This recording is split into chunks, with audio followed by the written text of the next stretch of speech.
మిమ్మల్ని రాజకీయాలకు రమ్మని అడిగారండి రామారావు గారు ఏమన్నా అసలు? లేదండి.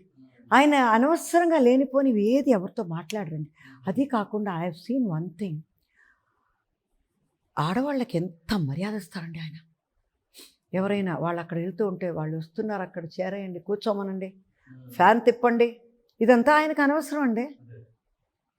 మేము ఎక్కడో కూర్చుంటాం, మాకు ఫ్యాన్ తిప్పాలా? వాళ్ళు అసలు క్యారెక్టర్ ఆర్టిస్టులు వస్తే వీళ్ళకి ఫ్యాన్ తిప్పాలా? వాళ్ళు అలా ఉండాలా?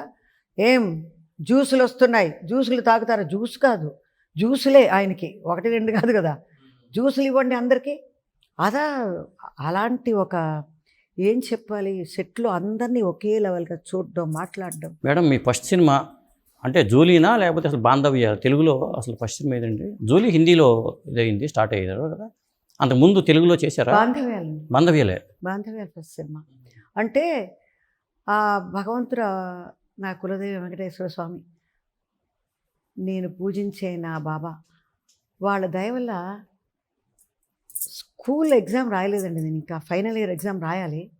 అంత లోపల నాకు వచ్చి తమిళ పిక్చర్ ఒకటి వచ్చింది, ఫిబ్రవరిలో మీరు షూటింగ్ చేస్తారనని. నేను ఎందుకు ఒప్పుకున్నానో ఎందుకు వస్తానో నాకు తెలియదండి. అప్పుడే ఇప్పుడు అనుకుంటే మన ఇక్కడ రాసిందో ఎక్కడ రాసిందో అని పెద్దవాళ్ళ దీవెన. అది ఒప్పుకున్నాను. షూటింగ్ చేస్తూ ఉంటే రంగారావు గారు సెట్కి వచ్చేసారు ప్రసాద్ స్టూడియోలో. సెట్కి వచ్చేసి ఏం చేస్తావే అంటుంటే, నాకు రామగారు అంటే చాలా చనువుగా మాట్లాడుతూ, అంకుల్ మీరు ఎందుకు వచ్చారు? నిన్ను చూడడానికి వచ్చాను. నన్ను ఎందుకు అంకుల్ చూస్తారు మీరు, నా సినిమా చేస్తాను. అంటే మీ నాన్నగారు ఆయన ఫ్రెండ్స్ అండి? చాలా బాగా, మా అమ్మ కూడా చాలా పిక్చర్ చేశారు కాబట్టి. మీ ఏజ్ ఎంత ఉంటుంది అప్పుడు? 16 అండి. ఫైనల్ ఇయర్ స్కూల్ చదువుతున్నాను నేను. వస్తావా, యాక్ట్ చేస్తావా అంటే, తెలుగు సినిమానా? నేను ఇదొకటి చేసేసి వెళ్ళిపోతున్నాను అంకుల్. ఏం చేయబోతావు? No no no, I will get a very good marks. నేను లా పర్స్యూట్ చేయాలని ఉన్నాను. లా చేసి ఏం చేస్తావు? లాయర్ అవుతాను, సుప్రీంకోర్టు జడ్జి అవుతాను. ఎక్కడ? అప్పుడే అక్కడ లెవెల్, నాకు సుప్రీంకోర్టు జడ్జి అవుతానంట నేను. నాకు ఏం రాసి పెట్టిందో నాకు తెలియదు. నేను లాయర్ అవుతాను, పెద్ద లెవెల్ అయిపోయి సుప్రీంకోర్టు జడ్జి. అయ్యమ్మా ఎంత కలలు కంటున్నావే నువ్వురా, నీకు రాసి పెట్టింది సినిమా. ఆ మాట అన్నారండి రంగారావు గారు. ఓకే. నేను అన్నాను, ఇదేంటి ఇలా మాట్లాడుతున్నా, నాకు తెలియదండి. నేను అలా వద్దు, కావాలంటే అమ్మతో మాట్లాడుకోండి ఏమైనా అనేసి అప్పటికి నేను వదిలించుకున్నాను. నందన్ రావు గారు డైరెక్టర్, ఆయన ఉన్నారు తోడు. ఇంటికి వెళ్ళిపోయారు ఇద్దరు. ఆయన రూమ్కి వెళ్ళిపోయారు, ఆయన ఇంటికి వెళ్ళిపోయారు, మన రంగారావు గారు వాళ్ళ ఇంటికి. అప్పుడు ఇక్కడే కదా టీనగర్లో బసులా రోడ్. ఆయనకి వెళ్ళిపోయారు. హబీబుల్లా రోడా బసులా రోడ్, అటు హబీబుల్లా రోడ్ అనుకుంటా. హబీబుల్లా రోడ్ అటు సైడ్, బజులా రోడ్లో రామారావు గారు ఇల్లు ఉండేది. అవును బసులా, అవును హబీబుల్లా రోడ్. ఎస్వి రంగారావు గారు డైరెక్షన్ చేశారంటారు బాంధవ్యాలకి? లేదండి, ఆయన నందన్ రావు గారు ఇంకో ఆయన వెళ్ళిపోయారు. ఎవరో కెమెరామ్యాన్ వాళ్ళు వీళ్ళందరూ ఇంటికి వెళ్ళి అమ్మతో మాట్లాడితే, అయ్యో అది ఫస్ట్ సినిమానే మమ్మల్ని అడగకుండా ఒప్పుకుందండి. మా ఇంట్లో మా తాత ఉన్నారు ఇంట్లో, అమ్మ వాళ్ళ మెటర్నల్ గ్రాండ్ ఫాదర్ మహాలింగయ్యని, అది బాగా చదువుకునే అమ్మాయి, అది ఇప్పుడు సెంటమ్ తీసుకుని వస్తుంది, దాన్ని మీరు సినిమాకి ఎందుకు లాక్కెళ్తున్నారు?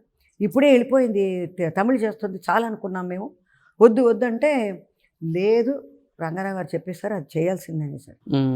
మా అమ్మ అదేమనింది, లక్ష్మీ అని చెప్పిందంటే, ఏం చెప్పలేదండి, వదిలేసి.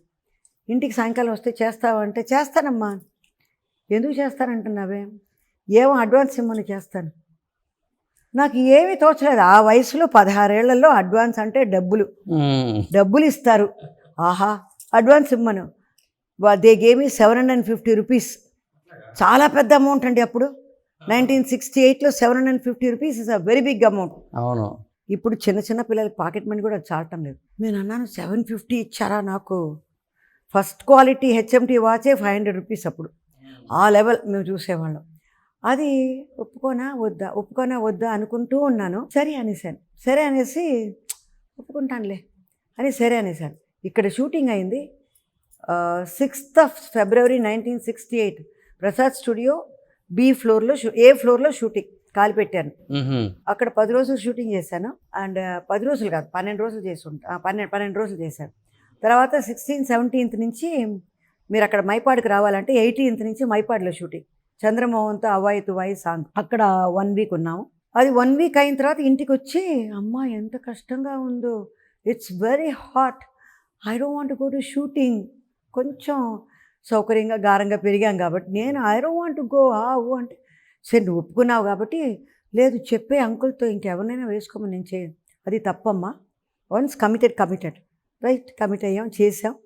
దాని తర్వాత 3rd డే షటిల్ క్లాస్కి వెళ్దామని బయలుదేరుతుంటే ఎవరో వచ్చారు. దొరే భగవాన్ అని పెద్ద డైరెక్టర్లు కన్నడంలో. మ్హూ. రాజ్ కుమార్ గారిని హీరోగా పెట్టుకుని చేసుకుంటున్నామని తీసుకొచ్చేసారు. నేను అన్నాను ఇంకా ఇదేనేమో అనుకుని ఎస్ అనేసారు. ఇదంతా అయిన తర్వాత ఐ రిమెంబర్ ఇదంతా అయింది 1975. రాజ్ కుమార్ గారితో ఒక సినిమా కన్నడం చేస్తున్నాను. నా నిన్న మరి ఇలారే which is super duper hit, even today it's talk of the town అన్నట్టు. ఆ సినిమాలో యాక్ట్ చేసేటప్పుడు ఆ మహానుభావుడు అంటే నాతో అడుగుతున్నాడు, లక్ష్మి గారు, ఆయన చాలా వినయంగా మాట్లాడతారు. ఎన్టీ రామారావు గారు అంటే నాకు ఎంత ఇష్టమో, ఆయన్ని కలిశాను. ఆయన రాజ్ కుమార్ గారు ఏంటంటే ఎవరు వచ్చినా లేచి నిలబెడతాడండి. ఆయన అలాంటి అంత వినయం, ఆయనకి అంత పెద్ద మనిషి ఆయన. ఎన్టీ రామారావు గారు పేరు చెప్తే నేను లేచేస్తాను. ఏంటండి ఆయన మనిషి కాదండి, నిజమైన దేవుడు అండి ఆయన. రాజ్ కుమార్ గారు చెప్పిన మాట అది. ఎన్టీ రామారావు గారు అంటే నిజమైన దేవుడు. ఆయన కొడుకు పునీత్ రాజ్ కుమార్ ఆడు దేవుడైపోయాడు. ఆ అబ్బాయి మాట్లాడుతూ ఒకసారి చెప్పారు, అమ్మా నా జీవితంలో అందరితో యాక్ట్ చేయాలని ఆశ ఉంది, అందుకన్నా ఎక్కువ ఎన్టీఆర్ గారితో చేయాలనుకున్నానమ్మా, అంతకన్నా నాకు ఏది ఆశ లేదు. పునీత్ రాజ్ కుమార్ అనేవాళ్ళు అండి. ఆయన లేదు. ఆ ఆశ నెరవేరకుండా పోయిందమ్మా అంటే, ఏది నెరవేరకుండా ఉండదు అప్పు అంటామండి. అప్పు మళ్ళీ పుడతాం, మళ్ళీ జన్మలు వస్తాయి. అదే అప్పుడు మనకి తెలియదు, అయినా ఈ ఆశలు అప్పుడు పూరేసుకుంటాం. భయపడుకోను. ఆ మాట ఇప్పుడు నాకు ఇంకా గుర్తుంది. ఏది అయిపోయేది కాదు. రామారావు గారు వెళ్ళిపోయారు అనుకునేది లేదు, ఆయన మళ్ళీ పుడతారనేది లేదు. ఆయన ఇక్కడే శాశ్వతంగా. చిరంజీవులందరూ అంతేనండి. అంతే, అవును. వీళ్ళ గురించి మాట్లాడడమే మనం చేసిన పుణ్యం అని చెప్పుకుంటాను అంతే. కానీ ఇన్ని సినిమాల్లో మీరే ఓన్ డబ్బింగ్ చెప్పేవాళ్ళు కదండి, చాలా భాషలు చేసినా కానీ మీరే చెప్పేవాళ్ళు కానీ. మరి అడ్వాన్స్ తీసుకుంటే మాట్లాడాలే వద్దా? డబ్బులు మాత్రం కావాలి, భాష మాట్లాడడం అంటే ఎంత తప్పది. ఐ డూ ఇట్ అండి. నేను అదే అంటాను, you give me advance, I talk the language of Timbuktu అంటాను. ఏ లాంగ్వేజ్ అయినా మాట్లాడదాం. అది చేయకపోతే మనకి ఆ ఫీలింగ్ బాగుండదు. అయ్యో పక్కనున్న ఆర్టిస్ట్ చాలా కష్టం ఉంది, మనం కొంచెం ముందు ఏదో ఒకటి మన ఆ యాస ఏదైనా పర్వాలేదు, బట్ మాట్లాడేయాలి డైలాగ్. తర్వాత దాన్ని ఆ ఒత్తులని మనం నేర్చుకోవాలి. కక్కగగ్గ, ఈ కక్కగగ్గ రాదు చాలా మందికి. అదే కన్నడం తెలుగు లిపి ఒకటే కదండి, తలకట్టు మాత్రం మారి ఉంటుంది. నేనేం చేస్తానంటే ఫస్ట్ అక్కడ ఉన్న వాళ్ళ దగ్గర తెలుగు రాయడం తెలుసు, నాకు రాయడం చదవడం తెలుసు, చిన్న వయసులో నేర్చుకున్నాను. మాకంత పెద్దవాళ్ళ శిక్షే, మీకంతా ఏంటో తెలియదు, వీళ్ళందరూ చూసుండరు. పెద్దవాళ్ళ శిక్షే మాకు. పెద్దవాళ్ళ శిక్ష పెట్టుకుని మొత్తం నేర్చుకున్నాం మేము.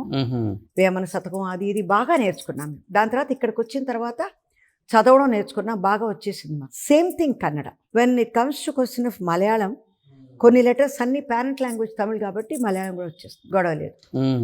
ఒక్కటి పట్టుకోవాలండి ఆర్టిస్టులు, మన మీద నమ్మకం పెట్టుకుని మనల్ని సైన్ చేశారు. We should do the justice 100% చెయ్యాలి, లేదంటే అది ద్రోహం అయిపోతుంది. తీసుకున్న డబ్బుకి ఏమండి, టాటా, బిర్లా, అంబానీ, అదానీ ఎవరైనా మీ ఇంటికి కారు పంపించి మిమ్మల్ని తీసుకెళ్ళి 3 పూటలు మీకు కాఫీ, టిఫిన్, అన్నం పెట్టి తిరిగి పంపిస్తాడు మిమ్మల్ని. This is the only profession. Cinema రంగమే. సినిమా రంగం మాత్రం కాదు, నువ్వు టీవీకి వచ్చేసినా అదే. ఎప్పుడు మేకప్ వేసుకుంటారో, కెమెరా ఆనో అప్పుడు రెడీ అన్నీ, టిఫిన్లు, భోజనాలు, బేటాలు. ఇది ఇంకా బయట ఎక్కడా లేదండి. అందుకే ఇప్పుడు చూడండి చాలామంది ఎక్కువ చదువుకున్న అబ్బాయిలు అమ్మాయిలు కూడా our dreams are not satisfied and fulfilled. మేము వచ్చేస్తున్నారు. అన్నీ మీకు ఇక్కడ జరిగేటప్పుడు మిమ్మల్ని ఎంత బాగా చూసుకుంటారు, పువ్వులో పెట్టి ఆదుకుంటారు. అప్పుడు isn't it your duty to learn the language?